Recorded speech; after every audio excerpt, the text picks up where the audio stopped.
screens around a little bit. Feel free to adapt it again if you don't like it.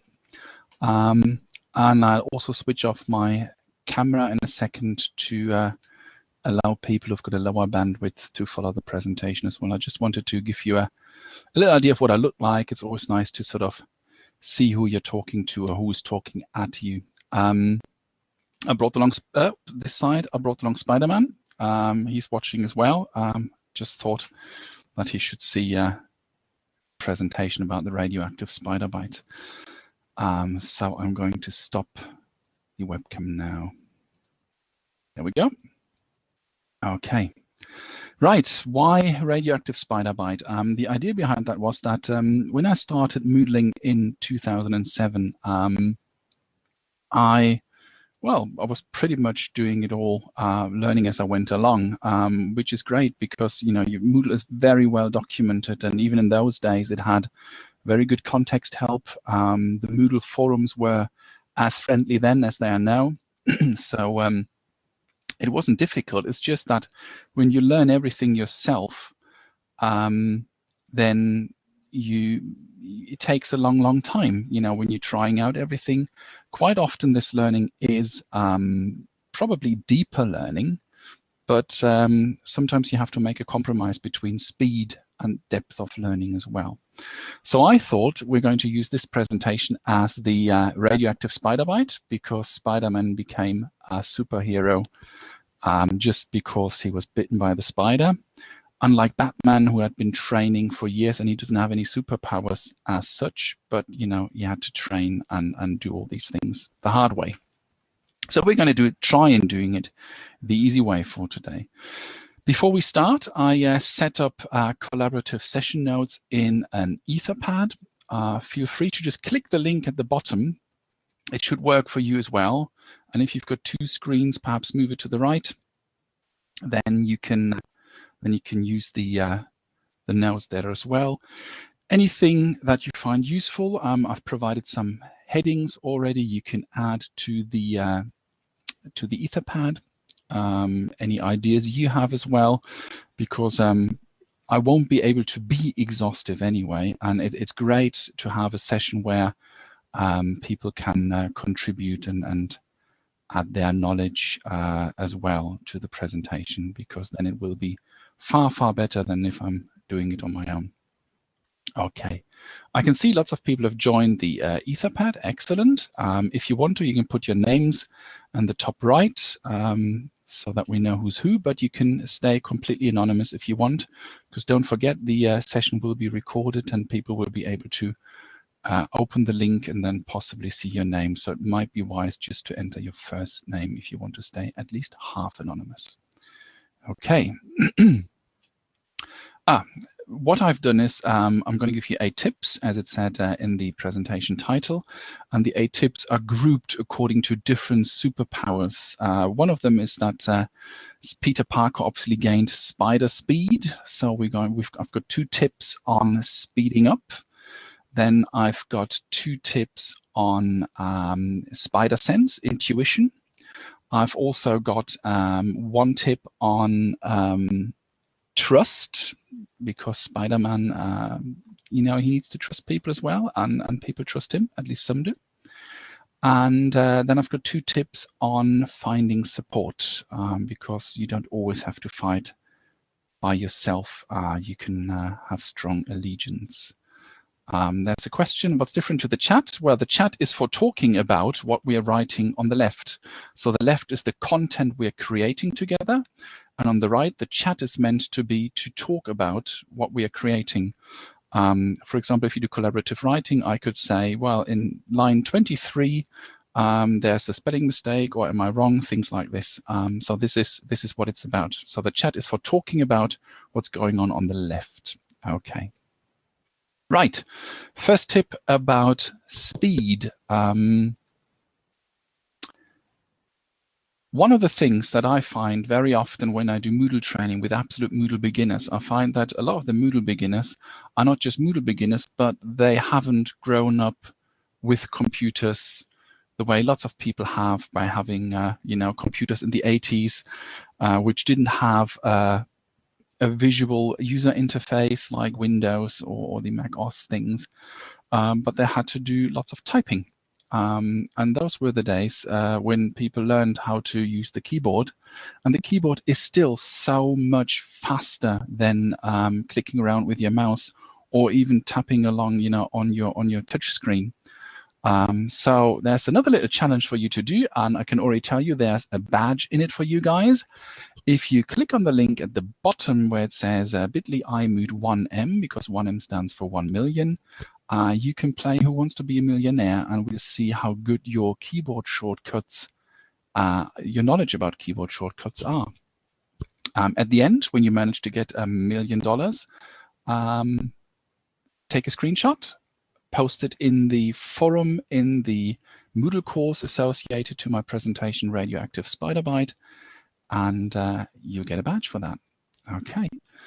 Can I just see in the chat whether people are already trying to earn the 1 million iMoot dollars? That would be great, because then I know it's working. Okay, people getting there. The keyboard shortcuts, I'm sure you can listen while you do this. The keyboard shortcuts I've put in there are very, very basic ones. Ones that I'd say will help you along on, on a day-to-day basis. But they are shortcuts that I find fewer and fewer people still know. The younger you are, the more likely it is that you don't know these shortcuts. Some of them are really easy. Control-C for copying, Control-V for pasting, Control-X for cutting, because the X looks a bit like a pair of scissors. So those kind of things. So once you've worked way through, and the challenge, the 1 million iMoot dollar challenge, will be available, throughout iMoot, so you can go back anytime.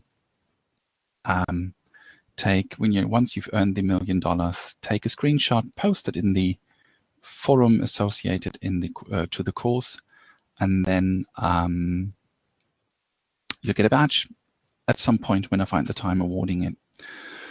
While we're there, I'd like to do a quick poll, a yes/no poll, because I just need to see whether something is true or not. I'm just going to publish it in a second. Can you answer with yes if you would say that you are a Moodle newbie? And can you answer with no if you think, no, actually I know my way around Moodle quite a bit? Whoops, I was too quick there. Excuse me. I'll ask you to do that again. Excuse me. So yes, if you're a newbie, no, if you've been using Moodle and computers perhaps a long time. Okay, great.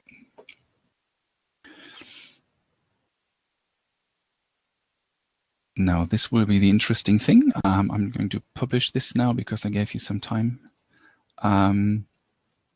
This will be the interesting thing now to see. I haven't actually got many newbies in here, so the session was meant for newbies, but I'll see how well you know all those things, and perhaps it gives you an idea what to point out if you do Moodle training as well. Okay. Right, can I ask you to finish the $1 million challenge for the moment? I'll go on with my presentation, and you can have lots and lots of tries after my presentation. Okay, so here we go. Now, as I said, the keyboard shortcuts in the presentation are very basic ones. If you get a feel for it and say, actually, this is working so much easier, then there's 100 more, roughly, in the link there. Perhaps not open it now. I'm going to upload the PDF that I've used for my presentation into the Moodle course room, so that once the presentation is finished, you can access it, and the links are all working there. The print screen image, please upload it in the course room. When you went into the presentation, before you clicked on join the live presentation or view the live presentation, there was a Moodle course, and in the Moodle course there's a forum, the discussion forum, and you just go into the discussion forum and upload them there. Okay. Right, the second tip for Speed, thanks a lot, Gareth, for doing that. The second tip for speed is the following. Again, when I do Moodle training, it happens quite a lot of time because we don't have time to do this, but very, very frequently I see teachers at our college or wherever I'm helping out with Moodle. I see that people are producing, using pictures, which is great because I always tell them use pictures in Moodle, but using pictures full size. Now, even if you reduce the size in Moodle because you can change the display size, it actually doesn't change the file size. So what's happening is when you upload a full size image and then tell Moodle to display it perhaps with, I don't know, 100 pixel by 200 pixels, something like this, is the whole big file gets downloaded for display, and then only afterwards the display ratio gets adjusted so that it looks smaller, but in fact you're producing quite a lot of internet traffic. And especially with people, more and more people using Moodle on mobile devices, not on a Wi-Fi, but perhaps on a data plan, it's a very, very good idea to reduce file sizes and to think about, well, which file size do I actually need? And if you need it only in that size, then reduce it beforehand. Yeah, this picture of the spider I've actually taken myself. That was, I think, 2 or 3 years ago in front of our kitchen window. I'm sure if I've got any people from Australia here, they laugh at the size of that. It's a pretty harmless one. Shouldn't hurt more than a wasp sting. And I think it's the only one that bites that we've got in Germany, to be honest. Free online image resizer. If you're not really getting, no, I'm not joking, Kerry. If you don't really know your way around graphics manipulation programs like GIMP or Photoshop, or you've got smaller versions like Earth and View, little image programs, picture programs, then there's an online image resizer that I tell people that they use. It's the free online image resizer at resizeimage.net. And again, if you want, you can try it out now, but the link will be available after the presentation as well. I took the photo before the bite. I actually didn't get bitten at all. Okay. So if you minimize the file size, especially if you use lots of pictures, which you will do after the presentation, because I've got some more tips about using pictures, make sure you upload them in the size, roughly the size that you'll need them in Moodle, just to minimize internet traffic, to make sure that the user experience on mobile devices is good as well, and it doesn't take a long time to display your Moodle pages, because that will be quite off-putting to people. Okay. There we go. Right. Tip 3 of the 8 tips in my presentation today has got to do with style. I've been doing Moodle training for a lot of years, and I've been into various institutions, various corporations, and so on and so forth. Most of the time, the, let's say, companies, they tend to outsource the Moodle course design. They don't do it themselves, so they pay good money for it, to have people design those courses using all kinds of software, Articulate, or just in the keynote before my presentation, we heard about Adapt, iSpring, and so on and so forth. There's various packages there to create nice-looking content. They tend to look really nice. Whenever I see Moodle that's hosted or used by university lecturers, teachers, they don't tend to look as nice on the whole. There are lots and lots of exceptions to that rule, but on the whole, because they've got to do it themselves, there's no budget, and teachers have got a load of things to do anyway. I find that they look pretty boring. And you can change that just by using pictures. This is a screenshot of a Moodle course that we use at the Adult Education College that I teach in. And I've just used pictures to represent the various forums there. So this is the news forum. This is the cafeteria forum. There's a tips and tricks forum where people can share tips and tricks about the topic that they're learning about. And there's a support forum, a help forum if they don't know their way around Moodle and they've got questions there. One way you can achieve this is by setting up a label, inserting a table with 2 columns and 2 lines, inserting pictures into each cell, and then linking, put a link onto the picture and link to the relevant resource. And if you put the resources at into the very last topic of your Moodle course, and once you're finished setting up your Moodle course, and then you click on the little minus at the bottom of the Moodle page, as if you were going to delete that topic, then you'll find the topic doesn't actually get deleted. It just gets turned into what's called an orphaned topic. And it's not visible to the users, and all the resources inside that topic can only be accessed through a direct link, like, for example, by clicking on the pictures here. And sometimes you need more of a serious style, so you use good quality photographs. Sometimes it may be more appropriate to have something playful, for example. You can use pictures like that. Learn a little bit of German there as well. Who can guess what it says in the speech bubble? If you translate that into English, you can type that into the text, into the chat, I meant to say.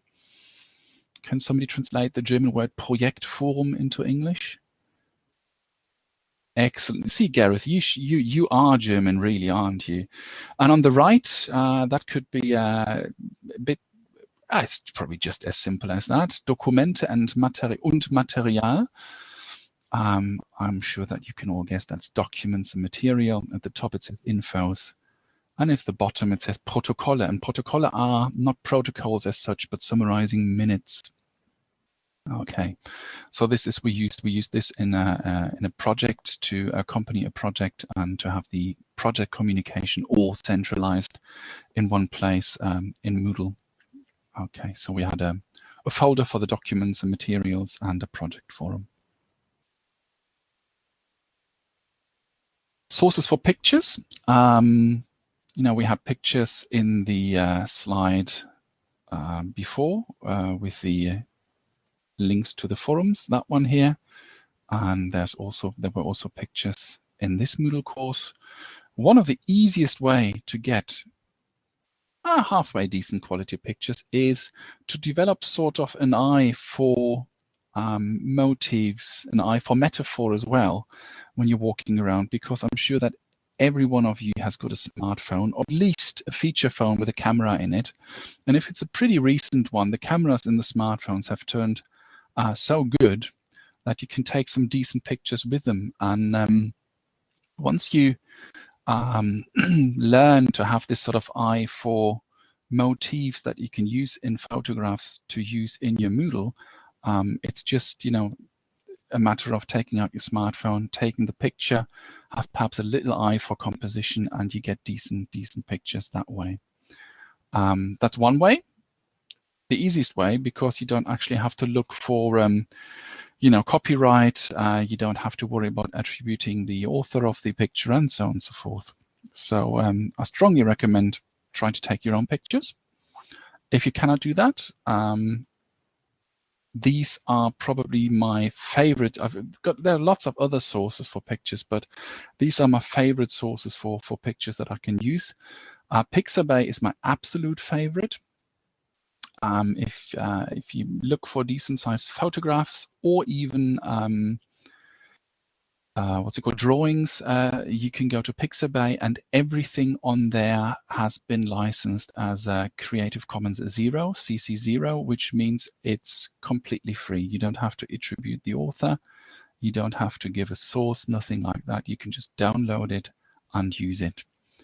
At the same time, I would urge you, if you're using it and if you've got a decent picture that you've used, perhaps you also want to add some pictures to the project there as well.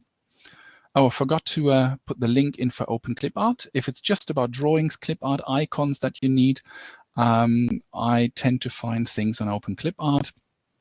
There's also Icon Finder, which Gareth uses a lot, and I've used that source as well. But Open Clip Art, again, everything you find on there, you don't have to use attribution at all. Can I say thank you also to the people who are adding things to the collaborative notepad? That's excellent, guys. Thanks a lot. And then the second next thing is to use the Flickr Advanced Search to look for pictures that have been licensed with a Creative Commons license. Unfortunately, the embed code you can get in Flickr does not comply with the Creative Commons rules. So you could just embed it into your Moodle course, but you would, strictly speaking, break the Creative Commons rules. And this is why there's the second web page on there, which is Image Coder. And when you go on there, you can just paste the Flickr URL, say which size you need the picture in, and then you get a new embed code, and that embed code will make sure that you follow the Creative Commons rules. Okay. Then there's another source for pictures, draw your own. The picture that you see there, I've drawn myself. This is why it's, quick and dirty, but I think everybody can, well, I hope everybody can see that it's supposed to be a laptop with a sticky note on top. And that doesn't take a lot of artistic talent or creativity. It's actually pretty simple. You draw the shape, and then if you want to make it look slightly nicer, you add a little bit of shadow on the right and on the bottom. And as I say, I'm not a particularly artistic guy.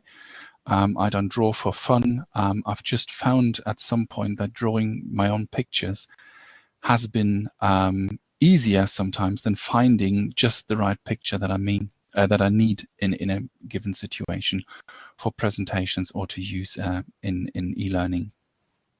One of the easy ways to do that is actually just on a piece of paper and then scan the pictures, or even if you haven't got a scanner. I said smartphone cameras have turned really good recent years. If you sort out lighting a little bit, you can take a picture of that, then use your picture manipulation program, whatever you use, Photoshop, GIMP, simpler things, to edit it a little bit, and then you're good to go. If you don't want to mess about with drawing on paper and then afterwards using Photoshop or something like this, I'm an Android guy, so I only know that these apps are available on Android. The one I've used to draw this picture here that you see is called Sketchbook Express. I think they've taken Sketchbook Express off the Play Store and changed it for a different version, which is just the same, just some added functionality. And again, when you have the PDF, you can click the sketch box here. If you click on there, you'll be taken to the Play Store, and you can download this onto your tablet. You don't get much fun using this on your smartphone, even if you've got a large smartphone. I would recommend at least a 7-inch tablet to draw your own pictures on there. The advantage of Sketchbook is that you've got different layers, similar to Photoshop or GIMP, and you can use those layers to create your creations, your pictures. And this is the kind of style you could get from that. Another one I've used is called Bamboo Paper, and you can see the style is slightly different because the brushes that they have got available there are slightly different, and you have to pay for those extra brushes. There's like an artist's pack that you need to buy in the app, which is not particularly expensive, so it was worth doing that. And it's just a different style. As I said, you need to adapt the style to the kind of project you're working with. And again, as well, the Bamboo Paper can be clicked on, and you'll be taken to the Play Store to be able to download this. I'm pretty sure that Sketchbook Express is available on iOS as well. I'm not too sure about Bamboo Paper. But again, if you want to put something under the style section, then you can add it to the collaborative notes as well. And you can tidy up the notes as well by putting things under the correct headings. This is why they're collaborative, so just go ahead. Fourth tip about style I have is the following. If you possibly can, everything so far I've talked about, you didn't have to install any plugin into your Moodle. But there are two plugins that I would really recommend to transform your Moodle courses no end and to make the user experience so much easier. The one is the grid format. It's absolutely brilliant, particularly if you've got lots of users using mobile devices, tablets or smartphones, because it's quite intuitive to just sort of tap on these icons, on these pictures. And again, these were self-drawn, and I said sometimes you can just draw yourself and then scan. This was before I used the tablet to create my drawings, and these have been just drawn on paper and then taken a picture with my smartphone, imported them on my computer, and fiddled a little bit around with them with GIMP, which is an open source graphics manipulation program. So if I mention grid format, I also have to mention the other format which makes things easier, which is collapsed topics. This will make things a lot easier on the eye and a lot easier to navigate for your users too.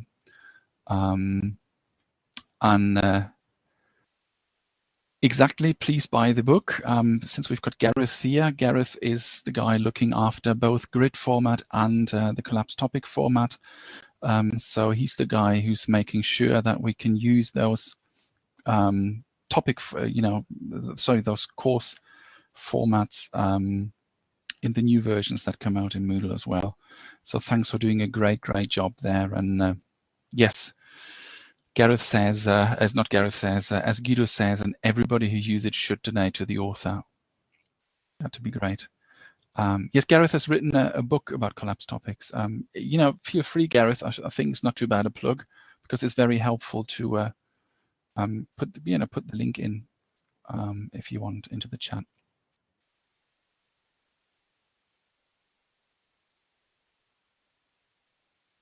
All right, my presentation doesn't advance for some reason. I'll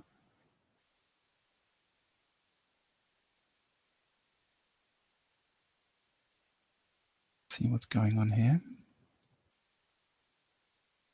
Now it's working.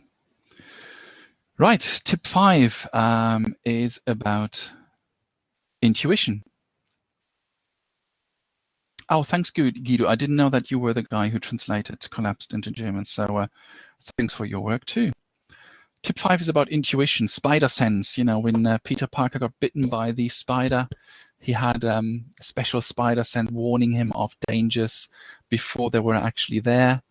And you can make your Moodle courses more intuitive too. One of them is by using something called information mapping. For those people who've joined iMoot last year, I apologize that they see the slide again. But it's something that I feel I can't repeat often enough when I look into different Moodles. There's a reason why airports and train stations and so on and so forth have got these icons there, because they get decoded by the brain hundreds and hundreds of times more quickly than reading text. So it's not just that they want to save on translations. The real reason is they get decoded so much more quickly than reading text. And depending on which source you trust, some people say it's 400 times more quickly. We're talking milliseconds here. And you can use the same kind of concept. Well, in a way, you have to learn a lot more science, Guido. Don't think it's the reason why, but you can read kanji more quickly than other things, apparently, if you know kanji very well. You can use this information mapping by having icons that sort of speak for themselves at the top of your Moodle resources, especially if you don't use, if you've got a Moodle course with quite a lot of resources in there, which tend to be not particularly spaced out. If people are using small screens, it can happen very, very quickly that they tap on a resource they didn't actually want to open. So they tap on the question and answers forum and not the social forum, things like this. And if you then have a different icon for every resource, or at least every resource type, very quickly they see whether they are on the right forum, whether they've opened the correct resource. And that can really help people use Moodle to make them feel safe, make them feel secure, especially those people who are not using computers very often. I found this very, very useful and had some very good feedback from users of my Moodle courses there. And again, as I said, sometimes it's better to have a picture rather than a drawing. Works the same way. What I do recommend, though, because otherwise it looks really messy, stick with one style. Either use photographs or use drawings. And if you use drawings of the same style. It'll make your Moodle course look so much neater. Tip 6, add links if possible.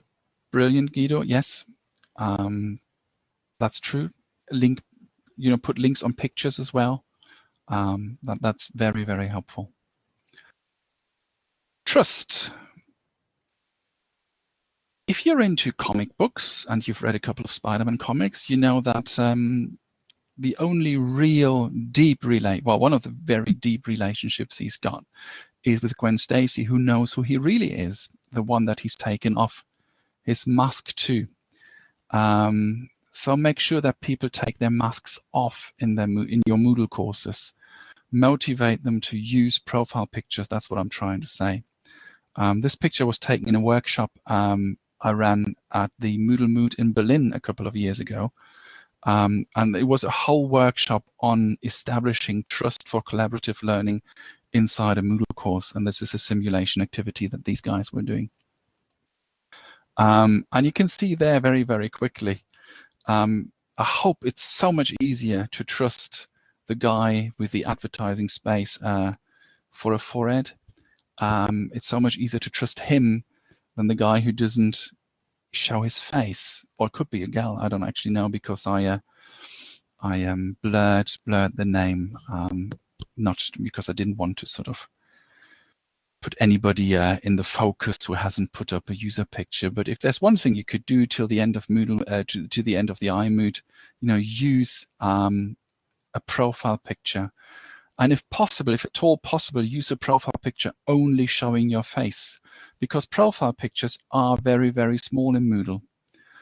But they make such a hell of a difference when you are using forums, because people can straight away see who's written what, particularly as the usernames or the names of the people are even smaller than the user pictures in the Moodle forums. So, knowing that we can decode pictures far more quickly than read text, and then knowing that trust building needs, you need faces. You need to know who you're talking to, who you're dealing with. So, yeah, Guido, you're right. It would be great if there was an easy way to give badges for uploading a user pic, because you can give badges to people who've completed a profile field, but you can't give badges automatically to people who've uploaded a user pic. What I've done is, when I start a Moodle course, the first person who adds a profile picture gets mentioned in the social forum by me. I thank them profusely and then give them a virtual gift, like a picture of a cup of nice cappuccino, and say, here's a coffee on me. So they, they smile, because it's not a real gift, it's a virtual gift. And people get curious what will happen if they put up their profile pictures as well. And I've sort of lots of different pictures of virtual gifts, from pizza to cappuccino. When I work with students at the university, I have pictures of beer. Obviously, you have to be aware of the cultural context that you're teaching in. It may not always be suitable to post pictures of beer. So you always have to sort of see which prize is appropriate, and so on and so forth. some schools won't allow it because of this. Yes, Carrie, I had in the first Moodle course that I taught at the university, I think I was the first one actually using a learning platform with them. And I encouraged them, you put up user pictures, and I had a picture in there of somebody who won a Miss, a beauty pageant, a beauty contest. And that was it wasn't quite a bikini picture, but something like that. And I thought, hang on, you're using this as a profile picture in a university context. That was really, really weird. Okay. So yes, try and encourage people not to use real pictures. At the Adult Education College in Essen, we've got lots of people in the Second Chance department who are redoing their school leaving qualifications so that they can, get jobs and things like that, go into training sessions, stuff like this. We have people who are in witness protection programs because they've been relocated. And they're obviously very, very edgy about using profile pictures. For them, we ask them to take a picture of something that represents them. So we've had pictures of electric guitars because we had musicians there. We had pictures of somebody's cat instead.